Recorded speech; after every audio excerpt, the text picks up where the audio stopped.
करुणा। करुणा क्या है? अंग्रेजी में करुणा को कंपैशन कहते हैं।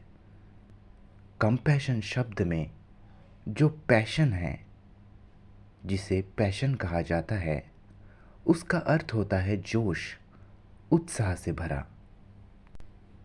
सभी बातों के लिए, सभी चीज़ों के लिए उत्साह, उस हर चीज़ के लिए जोश, उत्साह, जो चीज़ जीवित है। ये उस शब्द का अर्थ है। लेकिन करुणा कब आती है?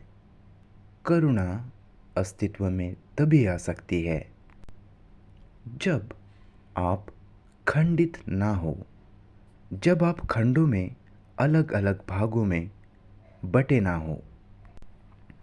जब तक आप टुकड़ों में विभाजित हो, करुणा का जन्म नहीं हो सकता, उसका अस्तित्व नहीं हो सकता, उसका अस्तित्व संभव ही नहीं। क्योंकि जब तक आप खुद ही पीड़ित हो, जब तक आप में द्वेष है, तब तक करुणा का जन्म नहीं हो सकता। तो हमें अभी देखना है कि पीड़ा क्या है, क्यों हम लोग इतने कष्ट में जीते हैं। हम मानसिक पीड़ा की बात कर रहे हैं। शारीरिक पीड़ा तो हमें समझ आ जाती है, लेकिन मानसिक पीड़ा, मानसिक पीड़ा हम समझ नहीं पाते। इस पूरी दुनिया में मानव जाति मानसिक तनाव से, मानसिक पीड़ा से क्यों गुजरते हैं? क्यों इंसान पीड़ा में जी रहा है? क्या आपको यह जानना है? क्या इन सब बातों में आपकी रुचि है? रुचि यह गलत शब्द है। असल में क्या आपको इन सब बातों की चिंता है? कितना समय आप इन बातों को दे सकते हैं? क्या आप इसे लेकर केवल अभी चिंतित हैं और घर जाकर सब भूल जाओगे? फिर वही जीवन शुरू करोगे, फिर वही, है ना? वापस घर जाकर फिर से वही परंपराओं में व्यस्त हो जाना। रोज का पुराना जीवन जैसा चलता आया, फिर से वही जीवन जीते रहना, जिसका कोई भी अर्थ नहीं। और यदा कदा याद करना कि इस तंबू के अंदर क्या कहा गया था, और याद आने के बाद कहना कि जो कहा गया था वो सच है, वो सत्य है। चलो मुझे कुछ करना पड़ेगा, कुछ करना होगा। और अगले ही पल फिर से भूल जाना और अपने रोज के जीवन में व्यस्त हो जाना। क्या यही आपकी चिंता है? या फिर सच में आप इससे पूरी तरह से प्रतिबद्ध हो, वचनबद्ध हो? जब आप वाकई में इसे लेकर गंभीर हो, चिंतित हो, केवल तभी आपको पूरे गहराई से समझ आएगा कि यह क्या बोला गया था। यही जीवन बिल्कुल ही अलग तरह से जिया जा सकता है, वो जीवन जो पूरी तरह से अलग है। तो क्या मानव जाति मानसिक रूप से पीड़ा में है? इंसान शारीरिक पीड़ा को लेकर बहुत सहनशील है, अगर वह कोई मनोदैहिक बीमारी ना हो। तो मनोवैज्ञानिक मानसिक पीड़ा क्यों है? हम बहुत गहराई से इस सवाल में उतरेंगे। सभी धर्म, पूर्व के धर्म और पश्चिम के धर्म, अगर पूर्व के धर्मों को पूछा जाए कि इंसान को पीड़ा क्यों होती है, तो वो कहते हैं जो आपने अतीत में किया उसकी सज़ा तुम्हें अभी मिल रही है। आप अपने अतीत के कर्मों की सज़ा पा रहे हो। यह साफ साफ उनका जवाब है। संस्कृत में इसे कर्म कहा जाता है। क का मतलब है करना, क्रिया। अगर आपने सही कर्म किया, सही कर्म मतलब सच्चा कर्म, किसी परंपरा के ढांचे के मुताबिक नहीं। अगर आपने सच्चाई के साथ सही कर्म किया है तो उस क्रिया में, उस कृत्य में पछतावा नहीं होता। यह कर्म पूर्ण कर्म होता है। ये बात हिंदू नहीं कह रहे, ये हम कह रहे हैं। प्राचीन हिंदू कहते हैं आपके कई जन्म होते हैं और हर जीवन में जब तक आप सही कर्म नहीं कर लेते, अगले जन्म आपको उसके परिणाम भुगतने ही होंगे और इसीलिए आप पीड़ित हो। आपके पुराने कर्मों के कारण आप दुख में जीवन जीते हो और इस पीड़ा से आप सीखते हो कि अगले जन्म सही कर्म कैसे करें। क्या आप इसे समझ पा रहे हो? और यहाँ पश्चिम में, ईसाइयों में, आपने सारी पीड़ा एक ही इंसान के कंधों पर डाल दी है और बड़े आराम से समस्या सुलझा दी।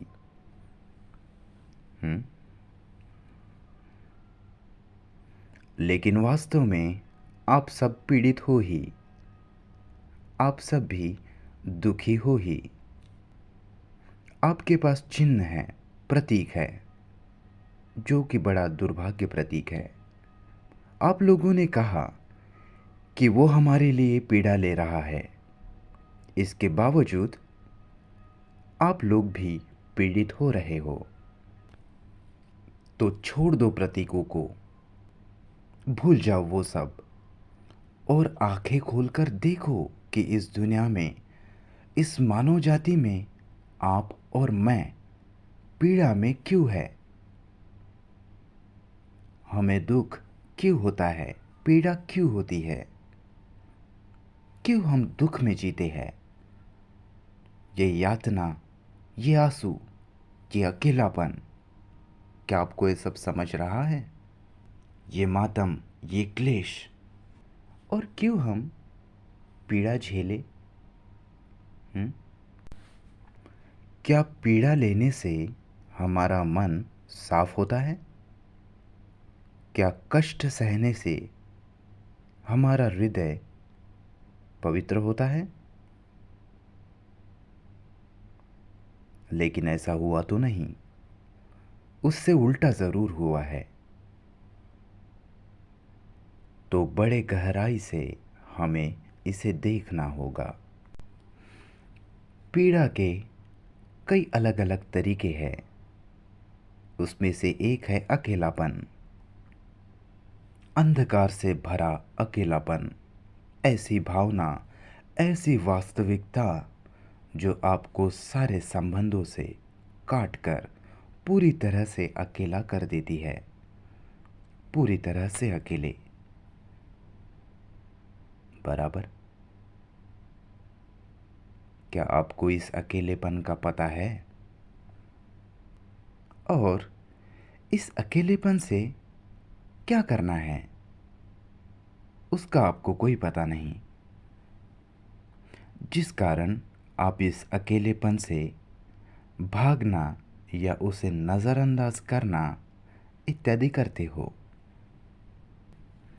तो जब तक इस अकेलेपन को हम पूरी तरह से नहीं समझ लेते, पीड़ा अनिवार्य रूप से आनी ही है। समझ पा रहे हो? क्या आप लोग मेरे साथ साथ हैं या फिर मैं खुद से ही बात कर रहा हूँ? तो यह एक घटक है। दूसरा, अगर आप किसी इंसान को चाहते हो या उसे प्रेम करते हो, अगर मैं प्रेम शब्द का उपयोग यहाँ कोट्स में करूँ तो ऐसा इंसान अगर आपको छोड़ के जाता है तो क्या होता है? आप फिर से अकेले हो जाते हो, आप जलते हो, आप नफ़रत से भर जाते हो। निराशा, कुछ खो देने की पीड़ा, अपराध का भाव, ये सब पीड़ा के ही हिस्से हैं। फिर अगर आप अपने किसी करीबी इंसान को खो देते हो, अगर आपको वो छोड़कर इस दुनिया से चला जाता है तो आपको पीड़ा होती है। फिर वही अकेलापन, अगर आपका बच्चा मर गया या पत्नी या पति जो भी हो जिससे आप बहुत प्यार करते थे, फिर से प्यार शब्द का इस्तेमाल मैं कोट्स में करना चाहूँगा। तो आपका अपना कोई आपको इस दुनिया से छोड़कर चला जाता है, तब आप क्या करते हो? खुद पर दया, खुद पर तरस खाकर पीड़ा पाना, दुखी हो जाना। जो आपको छोड़कर गया, आपको उससे लगाव था और वो जाने के बाद आप एकदम खो जाते हो, मानसिक रूप से और शारीरिक रूप से भी आपको झटका लगता है। और भी कई तरह की पीड़ाओं से हम गुज़रते हैं। हम पीड़ा से गुज़रते हैं और पीड़ा के लिए कई स्पष्टीकरण खोजते हैं। भगवान बड़ा दयावान है, वह मेरी सारी पीड़ा हर लेगा। पीड़ा पाना और किसी विश्वास द्वारा, किसी धारणा या नियम द्वारा, जैसे ईसाई दुनिया कहती है कि विश्वास करो, भगवान सब ठीक कर देगा, इन सब बातों द्वारा सुरक्षा पाना, पीड़ा और सुरक्षा। तो अब वो क्या है जिसे पीड़ा होती है? मैं, क्या वो मैं है जिसे पीड़ा होती है? बराबर, मुझे पीड़ा हो रही है। ये जो मैं है, ये क्या है? आप क्या है? आपका नाम, आपका आकार, कई तरह की विशेषताएं, लालच, ईर्ष्या, दर्द, तनाव, आशा, निराशा, डिप्रेशन, बहुत सारे जमा किए गए हुए विचार, क्या ये सब आप हो? क्या ये सब आप नहीं हो?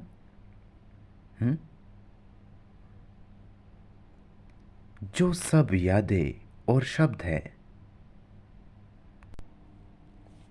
तो आपकी खुद के प्रति बनाई हुई छवि पीड़ित है।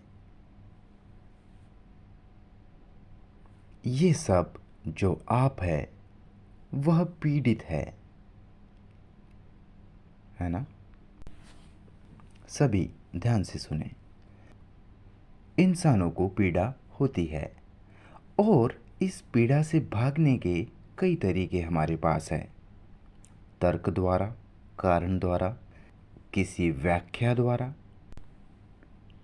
आराम द्वारा, धार्मिक मनोरंजन या सामान्य मनोरंजन द्वारा। इस पीड़ा से भागने के कई प्रकार के तरीके हैं, विकल्प है। अगर आप इस पीड़ा से बिल्कुल भागते नहीं हो और बाहर जाने की बजाय पूरी तरह से अपने भीतर ही पीड़ा के साथ मौजूद रहते हो। समझ पा रहे हो? पीड़ा के साथ वही रुकना, पीड़ा के वास्तविक केंद्र से ना हटना। अगर आप वही रुकते हो तो ये आपको अद्भुत स्थिरता प्रदान करता है। क्या आप ये सब समझ पा रहे हैं? नहीं, आप लोग नहीं समझ रहे। तुम पीड़ा में हो। देखिए, समझिए कि पीड़ा से भागकर पीड़ा का समाधान नहीं किया जा सकता। पीड़ा को दबाकर उसे मिटाया नहीं जा सकता। किसी भी प्रकार के युक्तिकरण से पीड़ा नहीं मिटती। पीड़ा वही है। समझ पा रहे हो? तो पीड़ा में बिना किसी गतिविधि के पूरी तरह से रुक जाना, ठहर जाना, वही रुक जाओ। क्या अब आप इसे समझ पाए? शायद अब आप इसे ठीक ठीक समझ गए हो। बौद्धिक रूप से या शाब्दिक रूप से इसका विवरण समझ गया है। लेकिन इसे करना थोड़ा अलग मामला है। इसे कीजिए बिना किसी विचार की गतिविधि के, बिना किसी भागने या दबाने की क्रिया से, या बिना युक्तिकरण के पूर्ण रूप से इसके साथ होना, अकेलेपन में ठहर जाना, और तब उसमें से करुणा का उदय होता है। पता नहीं कि आप इसे समझ पा रहे हैं या नहीं। अगर आप इसे नहीं समझे तो कोई बात नहीं। देखिए, खुद की तरफ देखिए। देखिए कि कैसे आपको पीड़ा होती है, और इस पीड़ा से भागने की तीव्र इच्छा कैसे उठती है, उसे देखिए। भागने की आयुक्तता को देखिए। नज़रअंदाज करना, आराम के पीछे भागना, ये सब ऊर्जा को नष्ट करने के माध्यम है। इसे साफ साफ देखिए। पीड़ा के वास्तविक केंद्र से दूर जाना ऊर्जा का व्यर्थ गंवाना है। आप समझ पा रहे हो? पीड़ा के साथ रहो, वहां केंद्र में ठहर जाओ, बिना किसी भी गतिविधि के। फिर उस पीड़ा में अद्भुत बदलाव आता है, जहां फिर करुणा का जन्म होता है।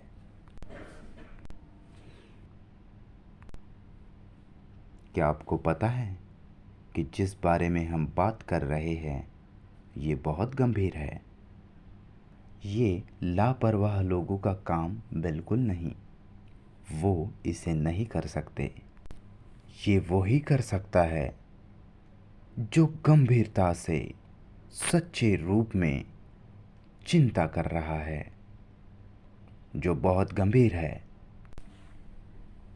और जो इंसान सच में बहुत गंभीर है, केवल वही जीता है।